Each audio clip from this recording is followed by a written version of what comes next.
Bismillahirrahmanirrahim. Assalamualaikum warahmatullahi wabarakatuh. Jadi pada hari ini saya akan melakukan laporan anatomi 2.3 yang berjudul anatomi tuberculus encephalitis, nervi cranialis, dan circulus arteriosus wilisi. Sebelumnya nama saya Sultan Zaki Octavian Prabowo dengan NIM G00255156 dari kelompok B4.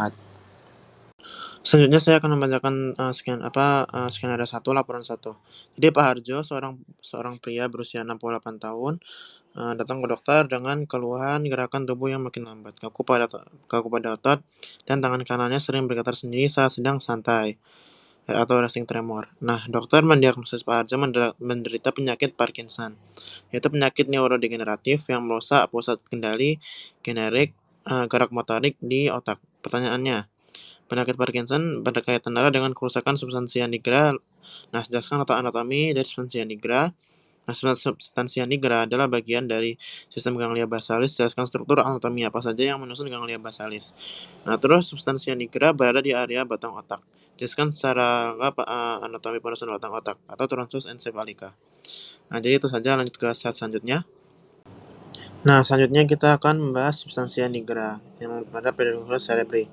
Jadi pada pedunculus cerebri itu ada hubungannya, ada substansia nigra. Substansia nigra itu merupakan bagian anatomi yang berkaitan erat dengan penyakit Parkinson.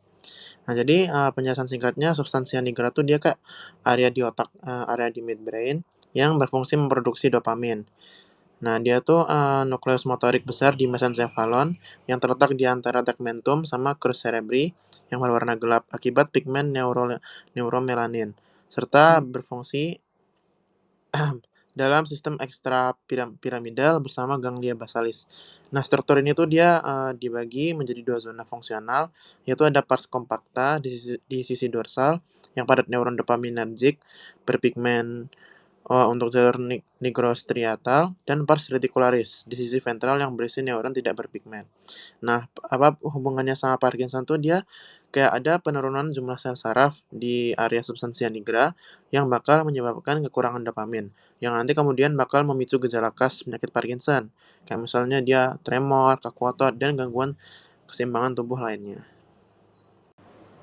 Nah, selanjutnya kita akan bahas tentang ganglia basalis. Jadi ganglia basalis itu kayak penjelasan singkatnya tuh dia tuh kumpulan nukleus substansia grisea yang berada di bagian dalam hemisfer cerebri.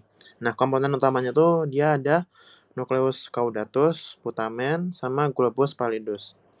Nah, buat fungsinya si ganglia basalis tuh dia berperan dalam pengaturan gerakan volunter, kontrol tonus otot, pembelajaran motorik, dan koordinasi gerakan. Nah, buat bagian-bagian pentingnya nih bisa dilihat di itu ya. Itu ada claustrum. Claustrum tuh yang di bagian kanan yang di bundaran merah tuh. Terus ada kepala dari nukleus caudatus, sama yang di bagian bawah tuh ada ekor dari nukleus caudatus. Jadi itu aja dari ganglia basalis. Next slide. Nah, selanjutnya kita akan bahas tentang truncus encephalitis. Jadi truncus encephalitis tuh dia ada batang otak. Dia ada truncus cerebri, itu ada cerebellum, medulla spinalis, ada mesencephalon, ada pons, ada medulla oblongata. Nah, itu ya bisa dilihat. Nah, jadi dulunya tuh kalau dari embriologinya, pertama ada mesencephalon atau midbrain. Jadi mesencephalon tuh dia dari mesencephalon, terus dia jadi mesencephalon lagi, terus baru dia jadi brainstem, midbrain. Selanjutnya ada bagian bawah, yaitu rhombocephalon. Nah, si rhombocephalon dia tuh dibagi jadi dua, yaitu ada metencephalon. Nah, metencephalon tuh dia bakal jadi pons sama cerebellum. Habis itu ada meancephalon. Meancephalon tuh nanti dia bakal jadi medulla oblongata. Jadi itu aja dari truncus encephalitis. Next slide ya berarti ya. Oke, selanjutnya kita akan lanjut ke laporan kedua. Skenario-nya pertama ada Pak Joko. Nah, Pak Joko tuh dia seorang pria berusia 60 tahun, tiba-tiba mengalami pusing berputar, vertigo yang sangat hebat, penglihatan ganda diplopia, dan kesulitan menelan saat sedang makan siang. Ia juga merasakan separuh badan kirinya tuh mendadak lemas. Keluarga segera membawanya ke IGD. Setelah dilakukan pemeriksaan CT scan kepala, dokter mendiagnosis Pak Joko mengalami stroke batang otak akibat adanya penyumbatan pada pembuluh darah. Nah, Terus buat pertanyaan-pertanyaannya, jelaskan sistem vaskularisasi siklus arteriosus Willisi. Jelaskan anatomi 3 bagian utama penyusun struktur anatomi batang otak, itu kayak mesencephalon, pons, medula oblongata. Terus yang C, gejala pada wajah dan mata Pak Joko terjadi karena gangguan saraf kranial. Batang otak adalah tempat beradanya sebagian besar nukleus saraf kranial. Jelaskan nervus cranialis apa saja. Sebutkan nomor, nama, dan fungsi. Yang nukleusnya tempat keluarnya terletak di pada bagian pons. Next ya, kita akan lanjut ke yang A.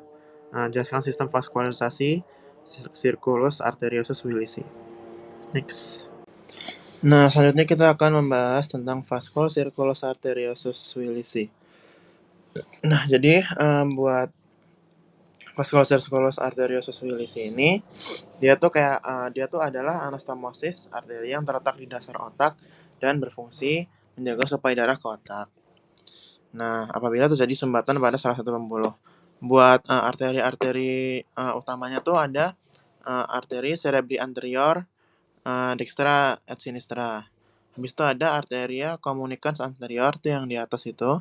Habis itu ada arteria carotis interna, ada arteri communicans posterior, ada arteria cerebri posterior, dan masih banyak lainnya. Nah, bagian posterior sistem ini tuh berasal dari arteria basilaris. Nah, arteria basilaris tuh dia terbentuk dari penyatuan kedua arteria vertebralis. Arteria basilaris, kemudian dia bakal nyambangin yang menyuplai pons, cerebellum, serta sebagian batang otak.